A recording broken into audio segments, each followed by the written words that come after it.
मित्रांनो, स्वागत आहे तुमचं माझ्या यूट्यूब व्हिडिओमध्ये. या व्हिडिओमध्ये आपण सोमवारी 13 ऑक्टोबरला कशा पद्धतीने प्राइस ॲक्शन होऊ शकते निफ्टीमध्ये आणि काय इम्पॉर्टंट लेवल्स असू शकतात सोमवारच्या दिवशी. निगेटिव्ह न्यूजसुद्धा आहे, त्याबद्दल आपण या व्हिडिओमध्ये डिस्कस करणार आहोत. तर व्हिडिओला सुरुवात करण्यापूर्वी तुम्ही चॅनलला सबस्क्राईब केलं नसेल तर सबस्क्राईब नक्की करा. लवकरच आपण लाईव्ह स्ट्रीम्स वगैरेचा आपण प्लॅन करू शकतो 50 सबस्क्रायबर्स झाल्यानंतर. तर तुम्ही चॅनलला सबस्क्राईब करा आणि या व्हिडिओ शेवटपर्यंत बघा आणि व्हिडिओला लाईकसुद्धा करा. फ्रायडेला आपण जे काही ॲनालिसिस केलं होतं आणि आपण ज्या लेवल्स डिस्कस केल्या होत्या, फ्रायडेला मार्केटची ओपनिंग फ्लॅट झाली आणि मार्केटमध्ये पहिलीच कॅन्डल, एक मोठी कॅन्डल आपल्याला बघायला भेटली. त्यानंतर ही पहिल्या कॅन्डलचा जो हाय होता तो मार्केटने ब्रेक केला. तोच ऑलमोस्ट आपली जी रेजिस्टन्सची लेवल होती 25,220, तोच मार्केटने पहिल्या कॅन्डलचा हाय लावला होता आणि तो हाय ब्रेक झाल्यानंतर मार्केटमध्ये एक चांगली मोमेंटम आली अपसाईडला आणि आपण डिस्कस केलेल्या दोन्ही लेवल्स त्या ठिकाणी आपल्याला पाहायला भेटल्या आणि त्यानंतर मार्केट दिवसभर एक कन्सोलिडेशन स्टेजमध्ये गेलेलं आहे. आता सोमवारचा जर विचार केला तर सोमवारी मार्केटमध्ये निगेटिव्ह गॅप डाऊन ओपनिंग आपल्याला बघायला मिळू शकते, कारण शुक्रवारी मार्केट क्लोज होत तीन वाजताच्या आसपास आपल्याला न्यूज आलेली आहे की अमेरिकेचे जे राष्ट्राध्यक्ष आहेत डोनाल्ड ट्रम्प, शुक्रवारी जे अनाऊन्समेंट होणार होती नोबेल पुरस्काराची, ती त्यांना अपेक्षा होती की त्यांना भेटेल, पण तसं काही झालं नाही आणि त्यांना नोबेल प्राइज भेटलेलं नाही आहे. त्याचा राग त्यांनी काढलेला आहे आणि त्यांनी टॅरिफची अनाऊन्समेंट केलेली आहे. त्यांनी चायनावरती ॲडिशनल 100% टॅरिफ लावणार आहेत ते. त्याच्यामुळे ग्लोबल मार्केट्स जर तुम्ही बघितलं तर सगळेच्या सगळे ग्लोबल मार्केट्स निगेटिव्ह आहेत, डाऊन आहेत आणि इन्क्लुडिंग गिफ्ट निफ्टीसुद्धा जवळपास शुक्रवारी 5% गिफ्ट निफ्टी निगेटिव्हमध्ये आहे. तर एक अपेक्षित आहे गॅप डाऊन ओपनिंग आपल्याला बघायला मिळू शकते आणि वन डे टाइम फ्रेमवरती जर विचार केला तर आपल्याला ती एक अशा पद्धतीने एक ट्रेंड लाईन दिसते वरच्या बाजूने आणि त्या ट्रेंड लाईनच्या जवळपासच पोहोचलेला आहे. त्यामुळे इथून रिजेक्शन येण्याचे चान्सेस आहेत, शक्यता आहे आणि ही ट्रेंड लाईन जर वरच्या बाजूला ब्रेक होते तर आपल्याला वरच्या लेवल्स अपसाईडला मार्केट जाताना दिसू शकतं आणि डाऊन साईडला पण अशा पद्धतीने एक ट्रेंड लाईन दिसते. म्हणजे पुढील काही दिवसामध्ये इथून जर मार्केटमध्ये रिजेक्शन आलं तर मार्केट 24,600 पर्यंतच्या लेवलपर्यंत जाण्याची शक्यता दिसत आहे. याचा अर्थ असा आहे का की सोमवारीच 24,600ची लेवल आपल्याला बघायला भेटते? तर नाही. पुढे जे आपण लेवल डिस्कस करणार आहेत त्या लेवलचा विचार आपण इंट्राडेसाठी करू शकतो, पण हे वन डे टाइम फ्रेमवरती जे आपण आता बघतोय ते जरा थोडंसं लॉंगर टाइम पिरियडमध्ये अचीव्ह होऊ शकतं. आपण 1 तासाच्या टाइम फ्रेमवरती जर विचार केला तर मी 1 तासाच्या टाइम फ्रेमवरती जर आता मी फिबोनाची रिट्रेसमेंटचं टूल लावतोय तर हा जो झोन आहे 0.5 to 0.6, तुम्हाला EMA पण त्याच ठिकाणी दिसतोय.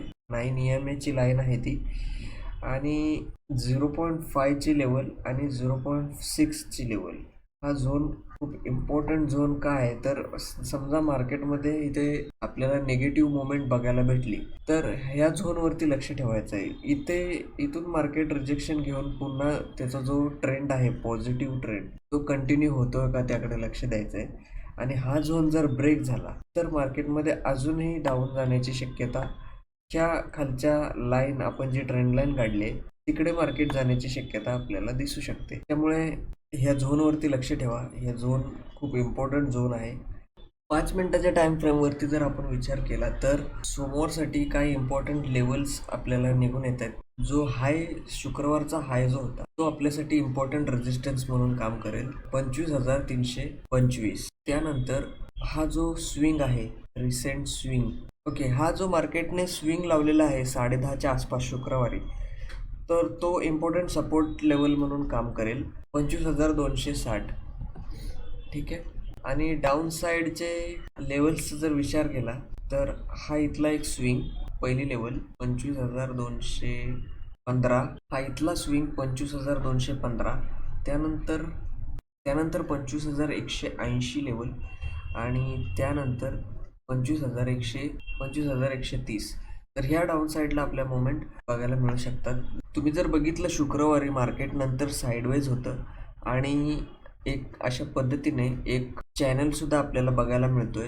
शुक्रवारी मार्केटने एक अशा पद्धतीने एका चॅनलमध्ये काम केलेलं आहे आणि हा चॅनल जरा निगेटिव्ह पद्धतीची प्राइस ॲक्शन आहे आणि त्या चॅनलचा ब्रेकडाऊनसुद्धा आलेला आहे. त्यामुळे 25,260 ही लेवल एक इम्पॉर्टंट सपोर्ट आहे. ही लेवल जर ब्रेक होते तर मार्केटमध्ये आपल्याला 25,215, 25,180 आणि 25,130 ह्या लेवल्स येताना आपल्याला सोमवारी दिसू शकतात. आणि अपसाईडचा विचार केला तर अपसाईडच्या लेवलसाठी 25,360 ही एक स्कॅल्पिंगसाठी एक लेवल निघून येते. अपसाईडला काय जास्त मोठ्या लेवल्स नाही आहेत. 25,390 ही सेकंड लेवल आणि 25,425 ही थर्ड लेवल. सोमवारी जर मार्केटमध्ये 25,325 हा इम्पॉर्टंट रेजिस्टन्स म्हणून काम करेल. थोडंसं कन्सोलिडेशन नंतर जर ही लेवल ब्रेक होते तर आपल्याला एक 15 मिनटाची जर कॅन्डल या 25,325च्या वरती क्लोजिंग मिळते तर 25,360, 25,390 आणि 25,425 ह्या लेवल अपसाईडला आपल्याला येताना दिसू शकतात. जी सपोर्टची लेवल आहे 25,260 आणि 25,325 याच्यामधला जो झोन आहे हा कम्प्लिटली नो ट्रेडिंग एरिया म्हणून काम करेल. आता ह्याच्यामध्ये जर मार्केट कुठे फ्लॅट ओपन होत आहे आणि ह्याच्यामध्येच जर काम करतंय तर याच्यामध्ये आपल्याला कोणताही ट्रेड प्लॅन करायचा नाही आहे त्या ठिकाणी. आणि जसं की जरा निगेटिव्ह न्यूज आहे त्यामुळे होऊ शकतं की मार्केट गॅपडाऊन ओपनिंग आपल्याला दाखवेल आणि ह्या सगळ्या लेवलच्या पण खाली मार्केट ओपन होईल अशी पण शक्यता आहे.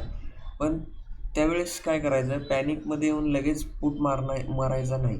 त्यामुळे मार्केटमध्ये तुम्ही त्या दिवशी ट्रेडिंग इग्नोर केलं तरी चालेल किंवा तुम्हाला वाट बघायची आहे.